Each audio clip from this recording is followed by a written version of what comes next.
वैसे केस की शुरुआत मार्च 2026 में हुई, जब एक 23 साल की फीमेल एम्प्लॉय ने पुलिस में कंप्लेंट फाइल की।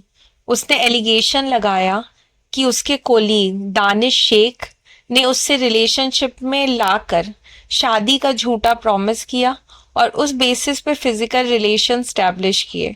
बाद में उसे पता चला कि एक्यूज ऑलरेडी मैरिड है और उसके बच्चे भी हैं। कंप्लेंट में ये भी कहा गया कि उस ड्यूरेशन के दौरान उसके रिलीजन को लेके डेरोगेटरी रिमार्क और इमोशनल प्रेशर भी डाला गया। इसी कंप्लेंट के बेसिस पे 26 मार्च 2026 को पहला एफआईआर रजिस्टर हुआ।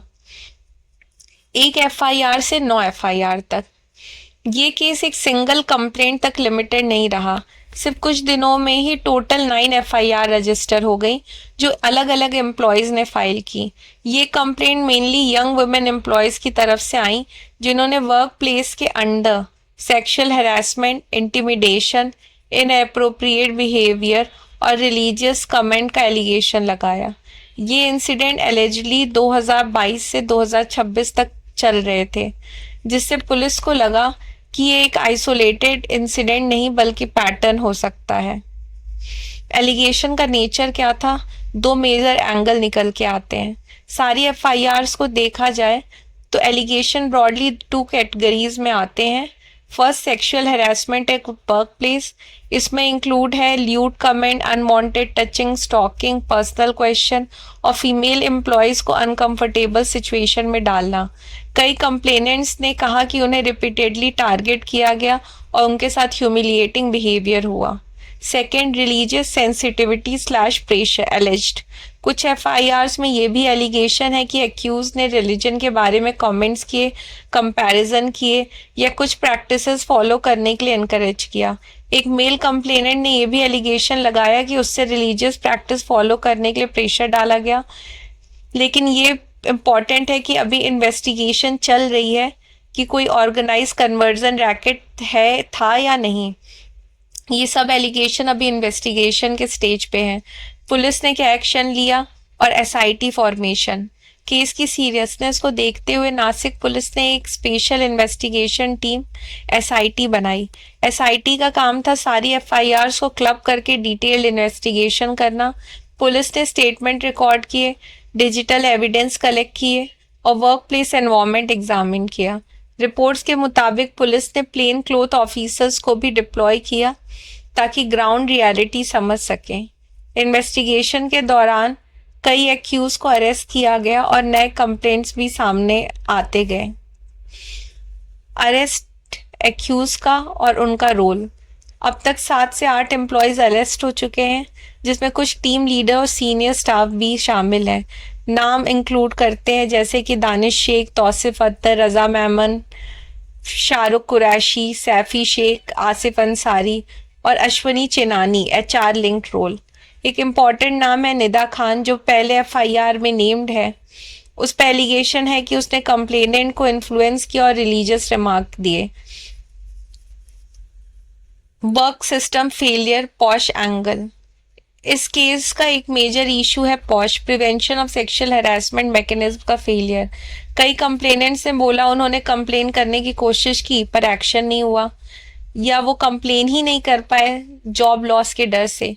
दूसरी तरफ टीसीएस का कहना है कि उन्हें कोई फॉर्मल पॉश कंप्लेंट रिसीव नहीं हुई जो इन एलिगेशन से मैच करती हो।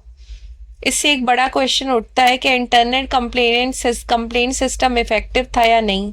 अब आते हैं लीगल सेक्शन पे। किस बेसिस पर केस बना है?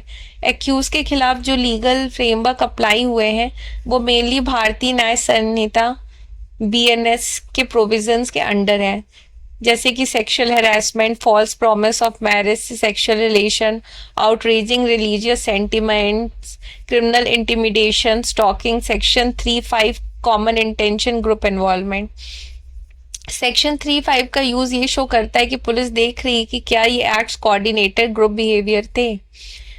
अब आते हैं बेल प्रोसीडिंग्स पे। कोर्ट में इन एक्यूज ने बेल के लिए अप्रोच किया। मैटर गया नासिक सेशन कोर्ट के पास, जहां एडिशनल सेशन जज वीवी कठारे ने बेल एप्लीकेशन सुनी। कोर्ट ने एंटीसिपेटरी बेल रिजेक्ट कर दी, including Danish Shaikh, Nida Khan interim relief भी डिनाई हो गया है।